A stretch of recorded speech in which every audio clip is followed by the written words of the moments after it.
Assalamualaikum warahmatullahi wabarakatuh.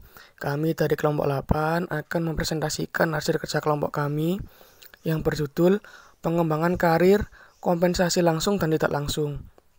Berikut nama kelompok kami. Yang pertama ada saya sendiri, Oke Dida Wayudi, NIM 190301151.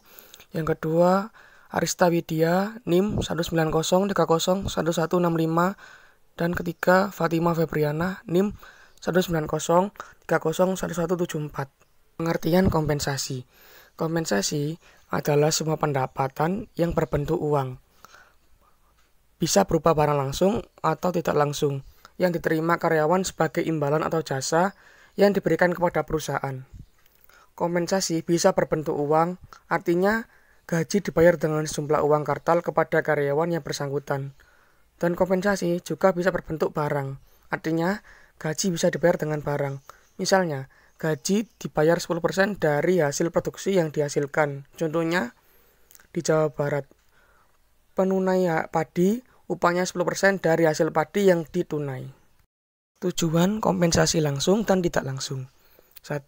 Mempertahankan hubungan kerja sama antara pihak pemilik perusahaan dengan karyawan. Kompensasi yang diberikan biasanya dalam bentuk gaji atau penghasilan tetap karyawan. 2. Kompensasi juga bisa diberikan pada karyawan dengan tujuan sebagai bentuk balas jasa atas apa yang dilakukan oleh karyawan pada perusahaan tersebut. 3. Ada pula kompensasi yang diberikan pada karyawan untuk menambah atau meningkatkan motivasi kerja pada karyawan. Selanjutnya, sistem dan tujuan kompensasi. Sistem kompensasi yaitu sistem pembayaran kompensasi yang umum diterapkan adalah sistem waktu, sistem hasil output, dan sistem borongan. Sistem waktu. Dalam sistem waktu ini, besarnya kompensasi ditetapkan berdasarkan standar waktu seperti jam, minggu, atau bulan. Sistem hasil output yaitu besar kompensasinya yang dibayar selalu didasarkan kepada hasil yang dikerjakan, bukan kepada lamanya waktu mengerjakannya. Sistem borongan yaitu suatu cara menetapkan besarnya jasa didasarkan atas volume pekerjaan dan lamanya mengerjakannya. Selanjutnya, tujuan kompensasi.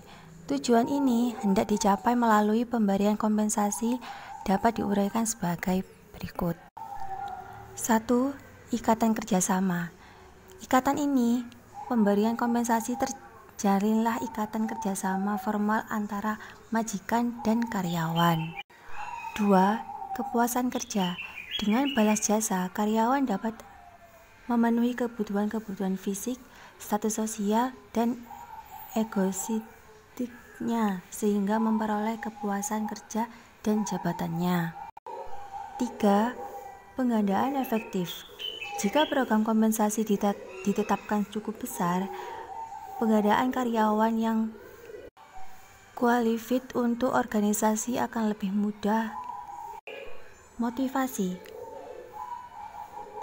Apabila kompensasi atau balas jasa ditetapkan cukup besar, manajer akan mudah memotivasi bawahannya. Selanjutnya, perbedaan kompensasi langsung dan tidak langsung dan jenisnya. Kompensasi langsung atau direct compensation yaitu upah yang dibayar secara tetap berdasarkan tenggang waktu yang tetap. Jenis kompensasi langsung. 1. Ada gaji. Gaji yaitu balas jasa yang dibayar secara periodik kepada karyawan tetap serta mempunyai jaminan yang pasti. 2. Insentif. Insentif hanya didapatkan oleh karyawan berprestasi yang memenuhi kriteria perusahaan saja. Yang terakhir ada bonus. Bonus yaitu pembayaran sekaligus yang diberikan karena memenuhi sasaran kinerja. Besaran bonus sendiri ditentukan berdasarkan kebijakan perusahaan, alias tidak ada aturan pasti. Kompensasi tidak langsung. Kompensasi tidak langsung merupakan pemberian keuntungan bagi pekerja di luar gaji atau upah tetap. Kompensasi ini bisa berupa uang ataupun barang.